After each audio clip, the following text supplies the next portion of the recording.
né? O que vocês vão ver hoje aqui é o livro, na verdade é uma visão geral. Está difícil de ouvir aí, precisa aumentar um pouquinho.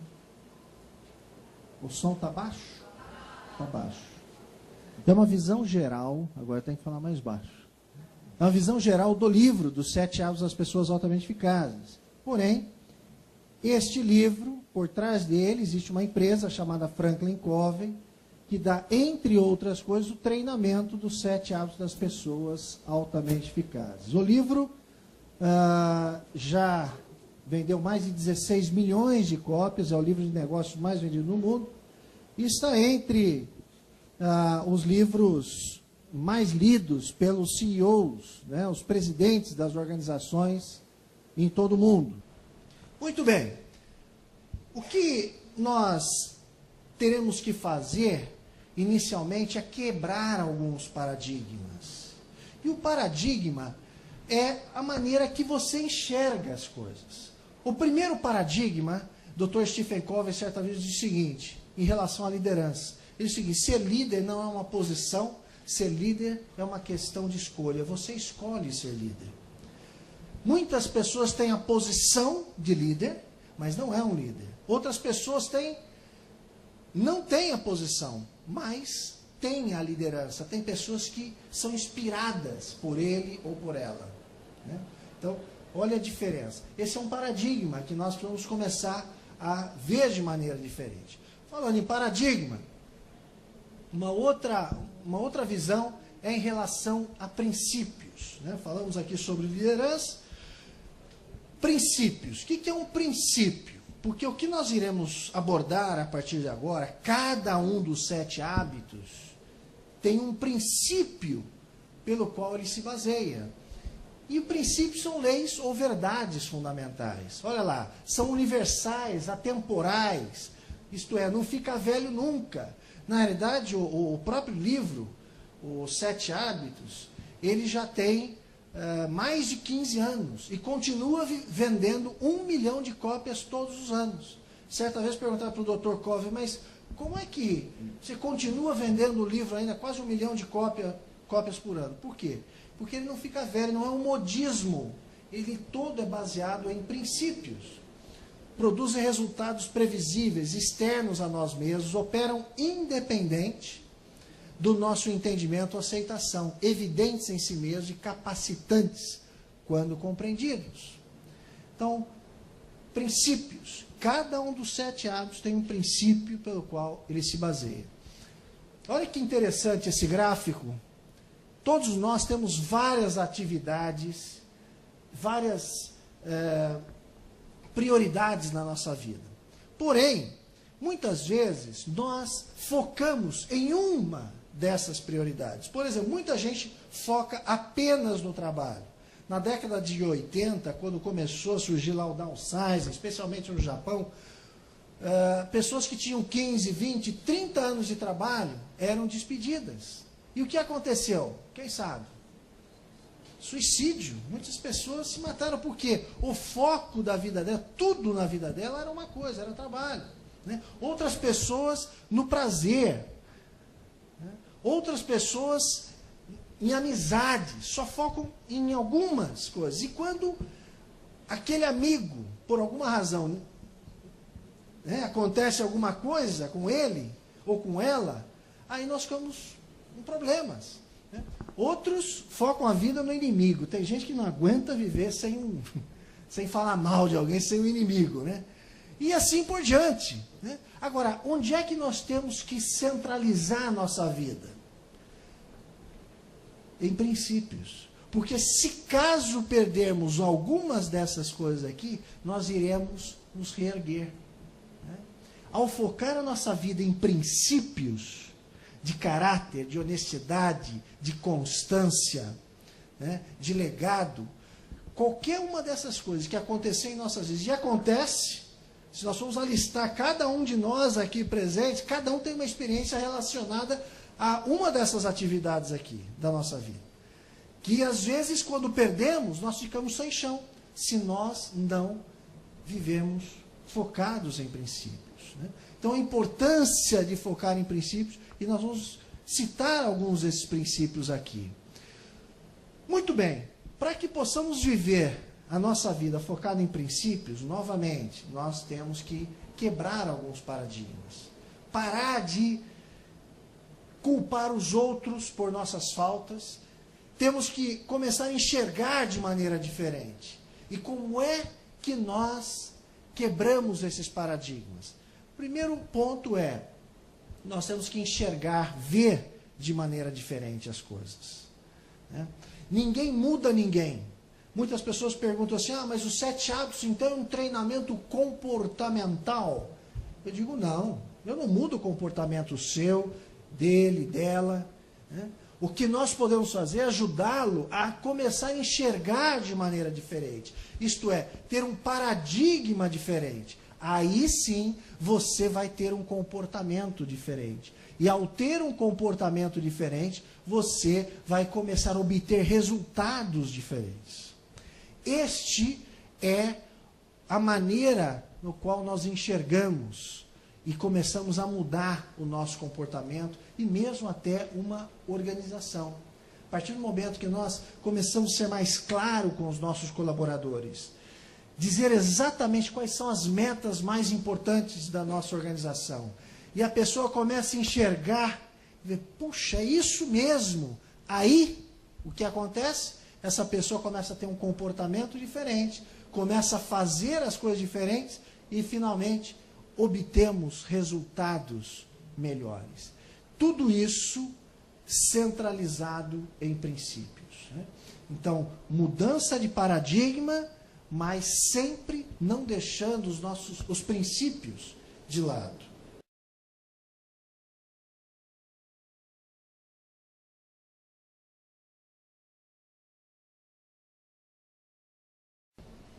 Eu gostaria de, antes de passar um vídeo do Dr. Stephen Covey, eu vou mostrar para vocês como funciona o gráfico dos 7 hábitos. Né?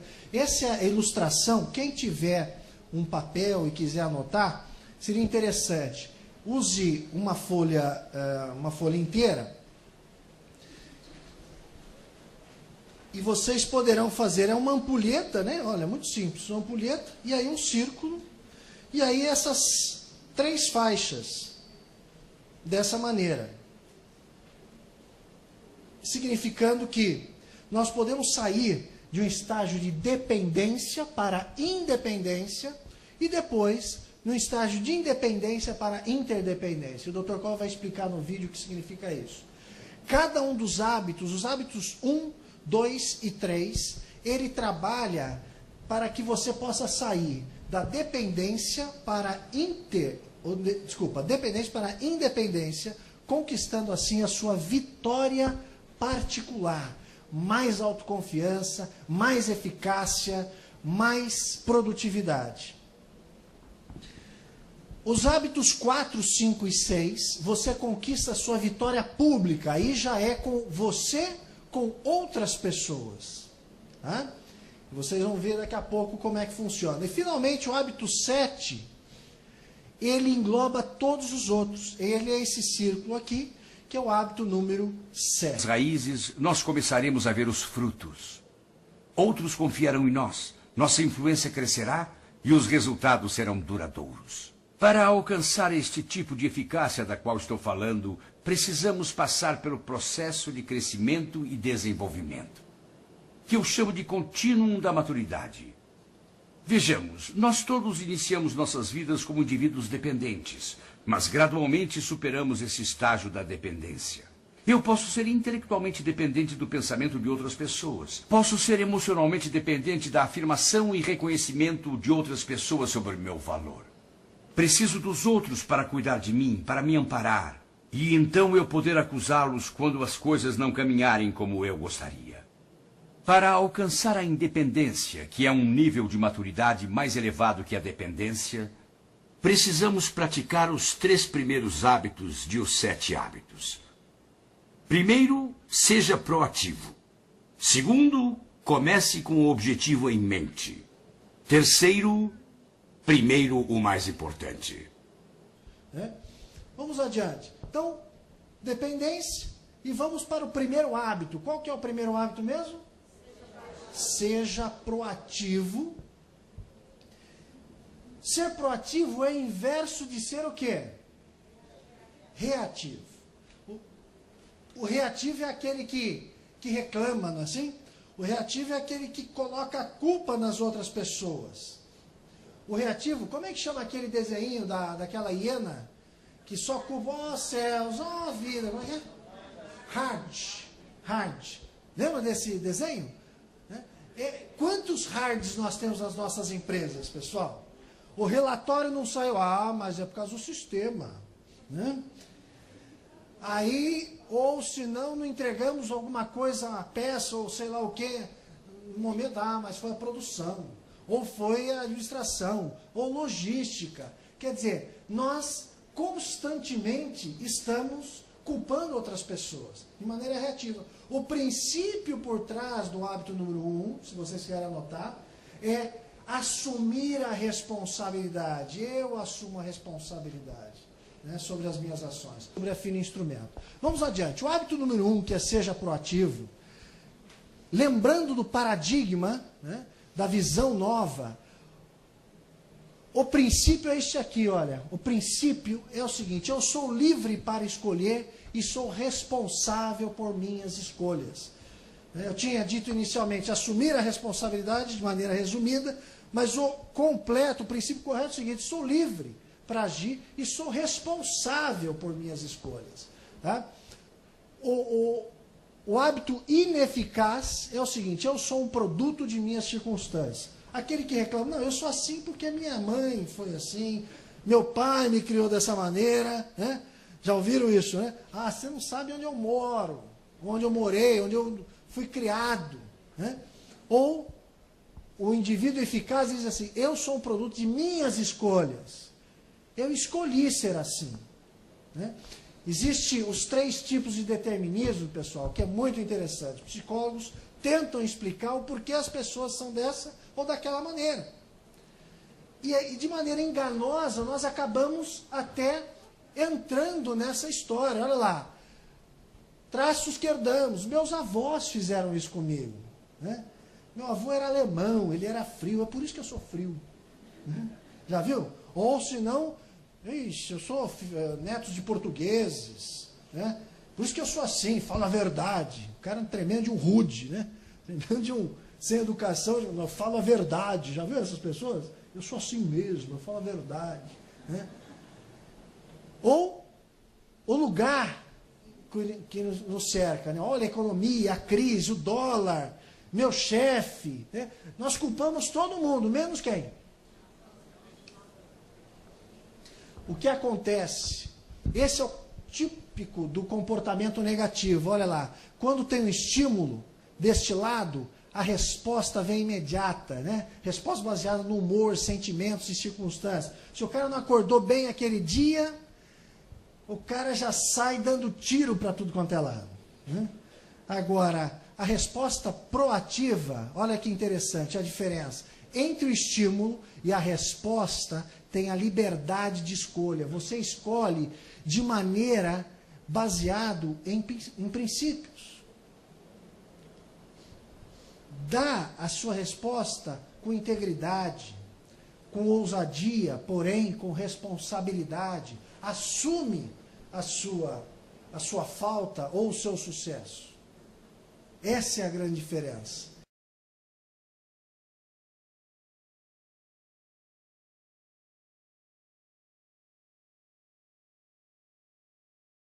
Hábito número 2, qual que é mesmo? Comece com o objetivo em mente. Isto é, onde é que eu quero chegar daqui a 1 ano, daqui a 2 anos? Que tipo de carreira que eu quero ter? Para os solteiros, que tipo de família que eu espero ter? Né? Para os empreendedores, que tipo de empresa que eu terei daqui 2, 3, 5, 10 anos? Qual é a minha visão? Comece com o objetivo em mente. Será que temos passado essa visão para os nossos colaboradores? Ou está tudo aqui, é segredo?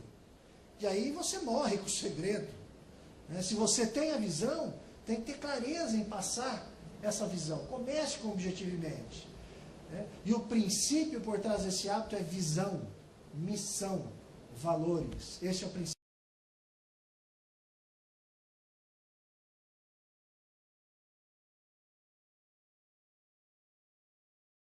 Hábito número 3, qual que é mesmo? Primeiro o mais importante. Isto é, colocar em primeiro lugar as coisas mais importantes. As coisas que realmente vão fazer a diferença. Depois que você visualizou onde você quer chegar, o que você faz? Você coloca em prática, prioriza para chegar até lá. Por isso que um hábito constrói o outro. Né? Então você começa com proatividade, isto é, tem iniciativa de começar, visão, onde é que eu quero chegar, e aí prioriza. Né? Vai salamizando, é assim que fala? Né? Vai cortando, não é isso? Em fatias. É salamizando, assim, né? Já viram falar isso, não? Tem um amigo meu que fala, eu acho horrível e eu estou repetindo.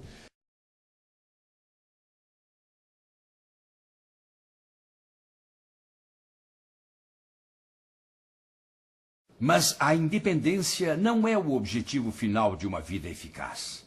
Existe um nível mais maduro, mais avançado. É a interdependência. É a atitude do nós. As sequoias não permanecem firmes, majestosas e fortes, independentes umas das outras. O que você não vê é a interdependência entre elas. Lá no fundo, as raízes de cada árvore procuram e se entrelaçam com as raízes das outras árvores. Nós vivemos numa realidade interdependente. Para alcançar a interdependência, que é o mais alto nível de maturidade, nós precisamos praticar os próximos 3 hábitos de os 7 hábitos. Novamente, cada hábito constrói o próximo. Pense ganha-ganha. Procure primeiro compreender, depois ser compreendido. Crie sinergia. Existe o 7º hábito. É o hábito do aprimoramento contínuo. Pessoas altamente eficazes dedicam tempo a afinar o instrumento. Assim como as majestosas... Hábito número 3, então, primeiro o mais importante. O hábito número 4, qual que é? Pense ganha-ganha. Esse é o hábito da abundância, ao suficiente para todos. Às vezes nós pensamos assim, puxa, se ele ganhar, se eu passar essa informação, ele vai ser um gerente e tal, e eu fico para trás, eu vou perder. Então, nós, culturalmente, inclusive no nosso país, nós temos essa visão ganha-perde. Se ele ganhar, eu perco. Se eu perder, ele ganha. Então, antes ele do que eu. É assim mesmo ou não, pessoal? Esse é um paradigma que nós temos, dentro das organizações, dentro das empresas, até dentro da nossa família. Então, uma visão ganha-perde. E aqui, olha, o hábito número 4 é espírito de abundância, autossuficiente para todos.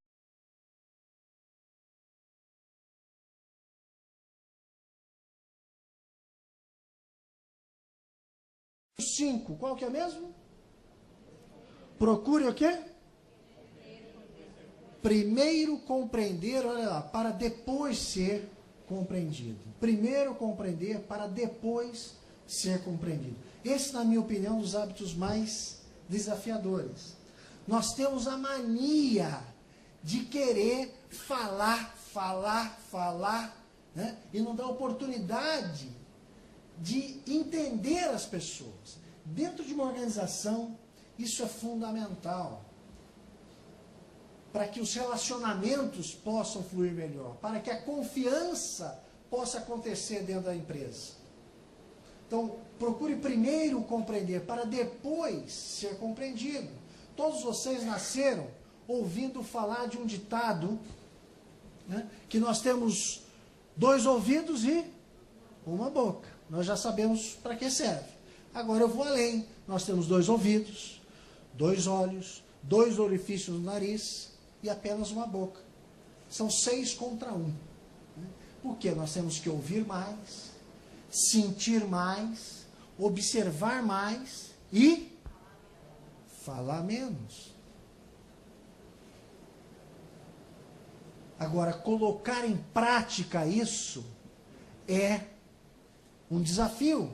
Muitos de vocês devem estar pensando, puxa vida, Paulo, mas isso tudo que você está dizendo é óbvio. Isso é simples. Meus pais já falavam essas coisas. Isso é coisa que meus avós falavam. Realmente, são princípios que isso vem desde muito tempo, né? Agora, nem sempre o senso comum é a prática comum.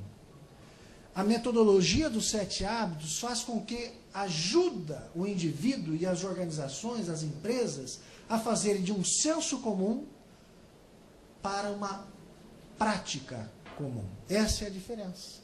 E ele foi organizado de tal maneira que você consegue visualizar isso e consegue colocar em prática de maneira muito simples e poderosa, e que vai fazer a diferença.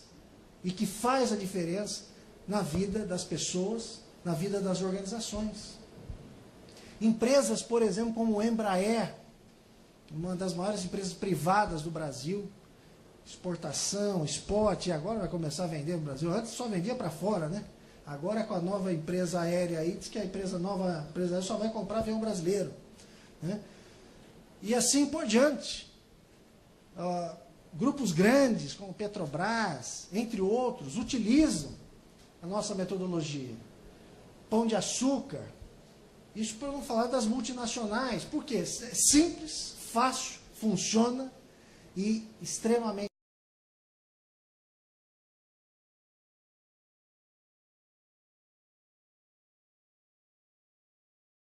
Muito bem, hábito número 6, qual que é mesmo?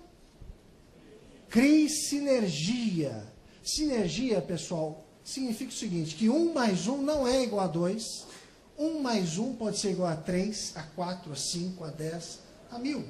Quando você tem uma equipe trabalhando de maneira sinérgica, você pode conseguir resultados muito superiores, extremamente melhores do que se você tiver apenas sozinho. Está aqui.